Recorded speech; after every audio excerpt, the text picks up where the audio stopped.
PDA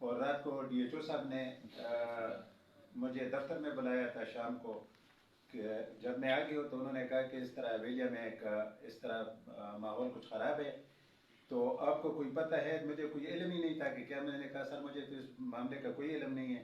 انہوں نے کہا کہ وہاں پر کچھ پریس والوں کے ساتھ اور کچھ اسپتال میں لوگوں کا آپس میں کوئی وہ ہے، تو آپ کل جائے اور اس معاملات کو حل کر دیں. تو صبح پھر ڈاکٹر راہیل نے مجھے کال کیا، اس کو میں نے کہا کہ آپ بھی آ جائیں اور میں بھی جاتا ہوں.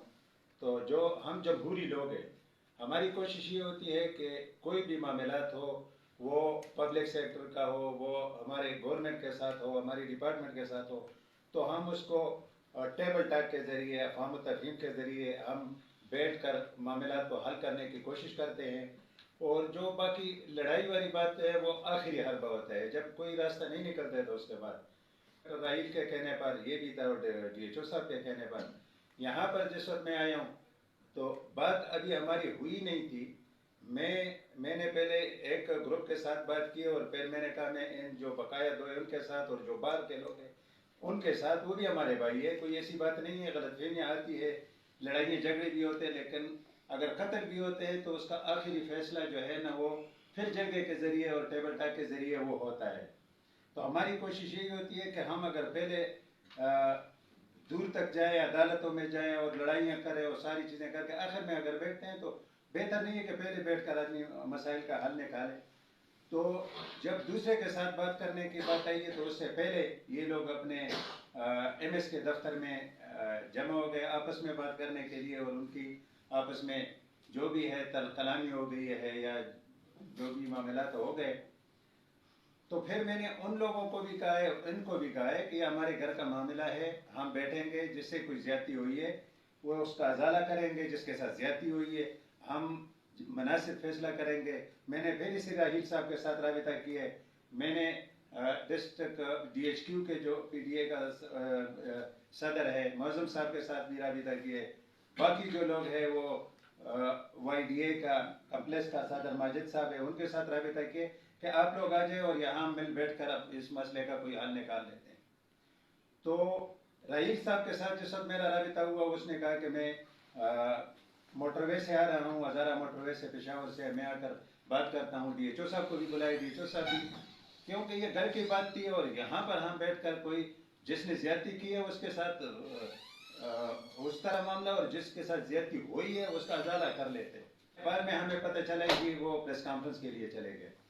میں حیران رہ گیا کہ ایک آدمی اگر نمائندگی کر رہا ہے اور اتنے بڑے لیول پر، اور وہ بات کرنے سے پہلے پریس کانفرنس اور لڑائی کی طرف جا رہے ہیں، تو یہ مجھے کچھ عجیب سی یہ بات لگی ہے. اور مجھے افسوس بھی ہوا ہے کہ کم از کم میں اگر گھر کا سربراہ اگر فرنٹ میں جا کر بچوں کی لڑائی شروع ہو جائے، کوئی گڑبڑ ہو جائے اور وہ جی کلاشن کوپ لے کے، تو پھر آپ لوگوں نے دیکھا ہے کہ کیا حالات ہوتے ہیں. گھر والے جو سربراہ ہوتا ہے اس کو بات ختم کرنے کی کوشش کرتا ہے جو بھی حالات ہو. تو اس نے وہاں پر پریس کانفرنس کر دی ہے کہ جی ان لوگوں نے زیادتی کی ہے. جب تمہیں پتہ نہیں ہے، میں جن لوگوں کی نمائندگی کر رہا ہوں، میرے پاس اگر کوئی کمپلین آ جاتا ہے کہ میرے ساتھ فلانے آدمی نے زیادتی کی ہے، تو میں ان کو کہتا ہوں ٹھیک ہے یہ بات، لیکن میں دوسرے فریق کا بھی موقف سنوں گا. یک طرفہ اگر میں سنوں تو یہ تو ہماری روزانہ لڑائیاں ہوں گی. افسوس ہے، مجھے دکھ ہے کہ وہ سمجھدار آدمی ہو کہ اس نے سلجھانے کے بجائے اس پر تیل چھڑکنے کی کوشش کی ہے.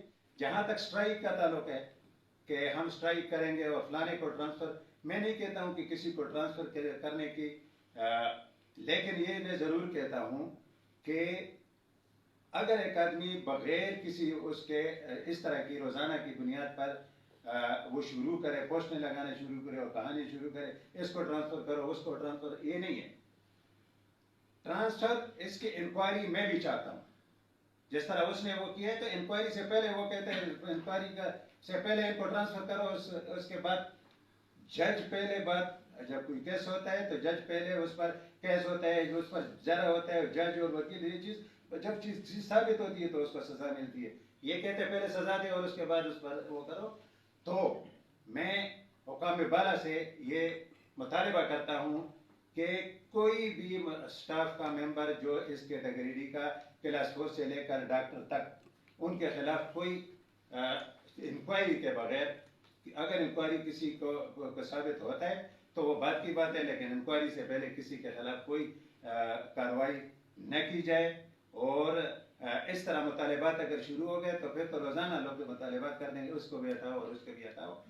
تو اگر کسی کے خلاف کوئی کارروائی ہوتی ہے، جس طرح FIR ہو گئے، ہم قانون ہاتھ میں نہیں لیتے، لیکن یہ بات بھی ضروری ہے کہ ہمارے کسی آدمی کے ساتھ جب اگر کوئی زیادتی ہوگی تو انشاءاللہ ہم مجبوراً پھر رد عمل دیں گے. بسم اللہ الرحمن الرحیم. میرا نام ڈاکٹر احمد افتخار ہے. میں YTA ہزارہ ڈویژن کا جنرل سیکرٹری ہوں. بیسیکلی سب سے پہلے میں شکریہ ادا کرتا ہوں کہ یہاں پہ پورا اسٹاف ہے اور الحمدللہ بہت خوب تسلیم پیش کرتا ہوں. سب سے بڑا ایشو یہ ہے کہ یہ جنگ کرسی کی ہے. یہاں پہ دو حضرات جو ہیں جنہوں نے پچھلے 2 سالوں سے کرسی میں MS بننے کے لیے سارا پروپیگنڈا کرتے ہیں، انہوں نے فل زور لگایا ہے کہ ہماری ڈاکٹر میڈم کو ہٹانے کے لیے کہ ان کو MS کی سیٹ سے ہٹایا جائے. اس کے چکروں میں انہوں نے میڈیا کو استعمال کیا ہے، باقی صحافی برادری کو استعمال کر کے وہ اس طرح کے پروپیگنڈے کرتے رہتے ہیں. اس سے پہلے بھی ہمارے یہاں پہ جو بہت FCPS ڈاکٹر صاحبان تھے وہ بھی یہاں سے اسپتال چھوڑ کے چلے گئے انہی 2 ڈاکٹر صاحبان کی وجہ سے، جس کی وجہ سے. اور ابھی بھی 2 ڈاکٹر صاحبان ایسے ہیں جنہوں نے مجھے آج صبح بتایا ہے کہ یار ہم لوگ تو یہاں پہ تنگ آ گئے ہیں 2 ڈاکٹرس کی وجہ سے، اور فوراً ہم بھی یہاں پہ ریزائن دیتے ہیں یا جاب چھوڑتے ہیں. ٹھیک ہے. دوسرا سب سے بڑی بات یہ ہے کہ انہوں نے آج بھی ہماری میڈم کے ساتھ آفس میں جا کے گھس کر انہوں نے ان کے ساتھ میڈم کے ساتھ بڑی بدتمیزی کی ہے.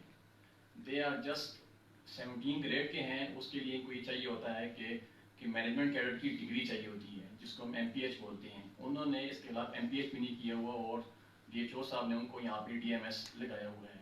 ہمارا فل مطالبہ یہ ہے کہ ان کو DMS کی سیٹ سے ہٹایا جائے اور کسی سینئر بندے کے اسپتال کے کسی سینئر بندے کے کو یہاں پہ ان کو DMS لگایا جائے.